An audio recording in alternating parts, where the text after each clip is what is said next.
শিক্ষক নিয়োগে teacher eligibility test বাধ্যতামূলক হওয়ার বিষয়ে সুপ্রিম কোর্টের সাম্প্রতিক রায়ের জেরে ত্রিপুরায় 10,000-এরও বেশি শিক্ষকের চাকরি নিয়ে অনিশ্চয়তা দেখা দিয়েছে। রাজ্যের সরকার পোষিত এবং বেসরকারি বিদ্যালয়ের বিপুল সংখ্যক শিক্ষক এই রায়ের আওতায় পড়তে পারেন বলে শিক্ষা দপ্তর সূত্রে জানা গেছে। সুপ্রিম কোর্ট স্পষ্টভাবে জানিয়েছে যে 6 থেকে 14 বছর বয়সী শিশুদের শিক্ষার সঙ্গে যুক্ত শিক্ষকতার ক্ষেত্রে টেট উত্তীর্ণ হওয়া বাধ্যতামূলক যোগ্যতা, অর্থাৎ শিক্ষা অধিকার আইন 2009-এর আওতাভুক্ত শ্রেণীগুলিতে কর্মরত শিক্ষকদের নির্ধারিত সময়ের মধ্যে টেট পাস করতে হবে। শিক্ষা দপ্তরের প্রাথমিক হিসাব অনুযায়ী সরকারি ও সরকার পোষিত বিদ্যালয়ে প্রায় 8,000 শিক্ষক এই নির্দেশনার আওতায় পড়তে পারেন। এদের মধ্যে অর্ধেকের বেশি প্রাথমিক শিক্ষার সঙ্গে যুক্ত, বাকিরা মাধ্যমিক স্তরে কর্মরত।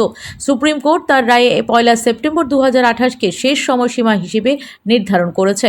ওই সময়ের মধ্যে সংশ্লিষ্ট শিক্ষকদের টেট উত্তীর্ণ হতে হবে। উচ্চশিক্ষা দপ্তরের সূত্রের খবর, বেসরকারি বিদ্যালয়ের শিক্ষকদের ক্ষেত্রেও এই নিয়ম প্রযোজ্য হতে পারে। ফলে টেট উত্তীর্ণ হওয়ার প্রয়োজনীয়তা থাকা শিক্ষকের সংখ্যা আরও বাড়বে। বর্তমানে বিভিন্ন বিদ্যালয় থেকে তথ্য সংগ্রহ করে মোট কতজন শিক্ষক এই রায়ের আওতায় পড়েছেন তার একটি পূর্ণাঙ্গ তালিকা প্রস্তুত করা হচ্ছে। প্রাপ্ত তথ্য অনুযায়ী 1996 এবং 1997 সাল নিয়োগপ্রাপ্ত বিজ্ঞান শিক্ষক, 2003 ও 2007 সালের সহকারী শিক্ষক এবং 2012 সালে নিয়োগপ্রাপ্ত বিজ্ঞান শিক্ষকদের একটি বড় অংশ এই রায়ের প্রভাবের মুখে পড়তে পারেন। তবে 55 বছরের বেশি বয়সী শিক্ষক এবং যাদের অবসরের বাকি সময় 5 বছরের কম, তাদেরই বাধ্যবাধকতা থেকে ছাড় দেওয়া হয়েছে। ফলে 55 বছরের কম বয়সী এবং এখনও টেট উত্তীর্ণ না হওয়া শিক্ষকদের মধ্যে উদ্বেগ বাড়ছে।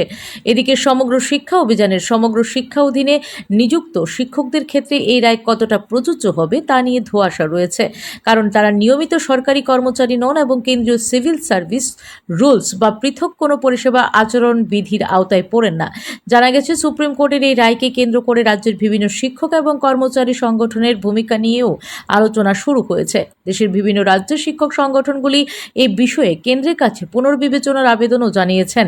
এখন নজর রয়েছে ক্ষতিগ্রস্ত শিক্ষকদের উদ্বেগ নিরসনে রাজ্য সরকার কি পদক্ষেপ গ্রহণ করে এবং শিক্ষক কর্মচারী সংগঠনগুলি এ বিষয়ে কোনো যৌথ কর্মসূচি গ্রহণ করে কিনা।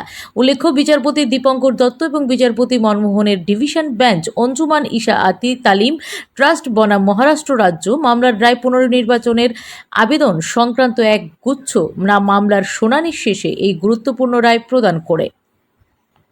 Bureau report, S Bharat live 24 hours.